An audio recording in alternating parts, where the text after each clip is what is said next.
ಉತ್ತರ ಲೋಕಸಭಾ ಕ್ಷೇತ್ರದ ಬಿಜೆಪಿ ಅಭ್ಯರ್ಥಿ ಶೋಭಾ ಕರಂದ್ಲಾಜೆ ನನ್ನ ಜೊತೆ ಅವ್ರನ್ನ ಮಾತಾಡ್ತೇನೆ. ಮೇಡಮ್, ಆಲ್ಮೋಸ್ಟ್ ಈಗ ಅಧಿಕೃತ ಘೋಷಣೆ ಒಂದೇ ಬಾಕಿ ಇರುವಂತದ್ದು, ಏನ್ ಹೇಳ್ತೀರಿ ಮೇಡಮ್?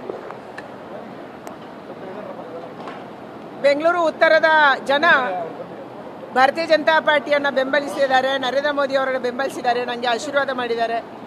ನನ್ನ ಕ್ಷೇತ್ರದ ಮುಖಂಡರು, ನಮ್ಮ ಕ್ಷೇತ್ರದ MLAಗಳು, ನಮ್ಮ ಕ್ಷೇತ್ರದ ಅಭ್ಯರ್ಥಿಯಾಗಿದ್ದಂಥವರು, ನಮ್ಮ ಜಿಲ್ಲಾಧ್ಯಕ್ಷರು, ನಮ್ಮ ಜಿಲ್ಲಾ ಪದಾಧಿಕಾರಿಗಳು, ನಮ್ಮ ಕಾರ್ಯಕರ್ತರು ಎಲ್ಲರೂ ಸೇರಿ ಶ್ರಮಪಟ್ಟು ಇವತ್ತು ಭಾರತೀಯ ಜನತಾ ಪಾರ್ಟಿಗೆ ಕೆಲಸ ಮಾಡಿದರು. ಅದಕ್ಕಾಗಿ ಬಹಳ ದೊಡ್ಡ ಲೀಡನ್ನು ಭಾರತೀಯ ಜನತಾ ಪಾರ್ಟಿ ಇವತ್ತು ಪಡ್ಕೊಂಡಿದೆ. ಅದಕ್ಕಾಗಿ ಎಲ್ಲ ಶ್ರೇಯಸ್ಸು ನನ್ನ ಮತದಾರರಿಗೆ, ನಮ್ಮ ಕಾರ್ಯಕರ್ತರಿಗೆ ಹೋಗಬೇಕಾಗಿದೆ. ಈಗ ದೇಶದಲ್ಲಿ 400ಕ್ಕೂ ಹೆಚ್ಚು ಸೀಟನ್ನು ಬರ್ತೇವೆ ಅಂತ ಹೇಳಿದ್ರಿ, ಆದರೂ ಕೂಡ ನಿರೀಕ್ಷೆ ಎಷ್ಟು ಬಂದಿಲ್ಲ, ಅದ್ರ ಬಗ್ಗೆ ಏನು ಹೇಳ್ತೀರಿ ಅಂತ?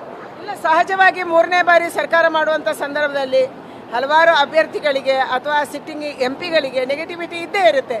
ಈ ಕಾರಣಕ್ಕಾಗಿ ಕೆಲವು ವ್ಯತ್ಯಾಸಗಳಾಗಿರ್ಬೋದು. ಆದರೆ ಮ್ಯಾಜಿಕ್ ನಂಬರನ್ನು ಭಾರತೀಯ ಜನತಾ ಪಾರ್ಟಿ ಮತ್ತು NDA ದಾಟಿದೆ. 272 ಮ್ಯಾಜಿಕ್ ನಂಬರ್ ಈ ದೇಶದ ಸರ್ಕಾರ ರಚನೆ ಮಾಡೋಕ್ಕೆ.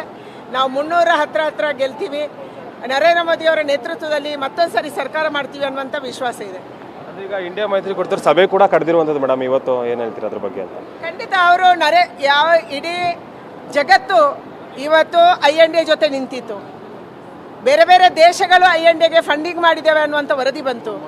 ಅದರ ಬಗ್ಗೆ ಎನ್ಕ್ವೈರಿ ನಡೀತಾ ಇದೆ. ಹಲವಾರು ಜನರನ್ನು ಅರೆಸ್ಟ್ ಮಾಡಲಾಗಿದೆ, ಬಂಧನ ಮಾಡಲಾಗಿದೆ. ಇಷ್ಟೆಲ್ಲ ಆದ ಮೇಲೆ ಕೂಡ ನರೇಂದ್ರ ಮೋದಿ ಅವರಿಗೆ, ನಮ್ಮ ಸರ್ಕಾರಕ್ಕೆ ಇವತ್ತು ಮ್ಯಾಜಿಕ್ ನಂಬರನ್ನು ನಾವು ದಾಟ್ತೀವಿ ಅಂದರೆ ಅದೇ ಒಂದು ದೊಡ್ಡ ಸಾಧನೆ.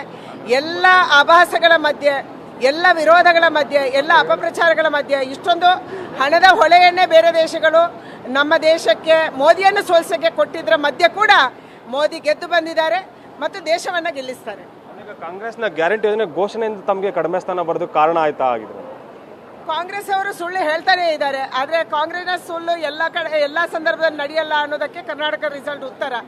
ಅವರು ಹೇಳ್ತಾ ಇದ್ರು ನಾವು 19 ಸೀಟ್ ಗೆಲ್ತೀವಿ ಅಂತ. ಆದರೆ ಇವತ್ತು 11 ಸೀಟ್ ಭಾರತೀಯ ಜನತಾ ಪಾರ್ಟಿ ಗೆದ್ದಿದೆ.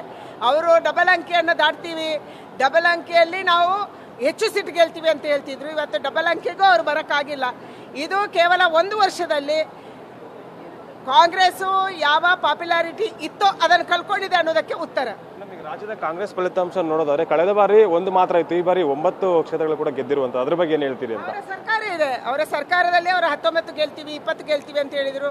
ಭಾರತೀಯ ಜನತಾ ಪಾರ್ಟಿ 7-8ಕ್ಕೆ ಸೀಮಿತ ಅಂತ ಹೇಳಿದರು. ಆದರೆ ಅದು ಉಲ್ಟಾ ಅವರಷ್ಟು ಗೆದ್ದಿದ್ದಾರೆ. ಅದಕ್ಕಾಗಿ ಇವತ್ತು ಕಾಂಗ್ರೆಸ್ ತನ್ನ ಪಾಪ್ಯುಲಾರಿಟಿಯನ್ನು ಕಳ್ಕೊಂಡಿದೆ ಅನ್ನೋದಕ್ಕೆ ಇದು ಉದಾಹರಣೆಯನ್ನು ಕೊಡ್ತಾ ಇದೆ.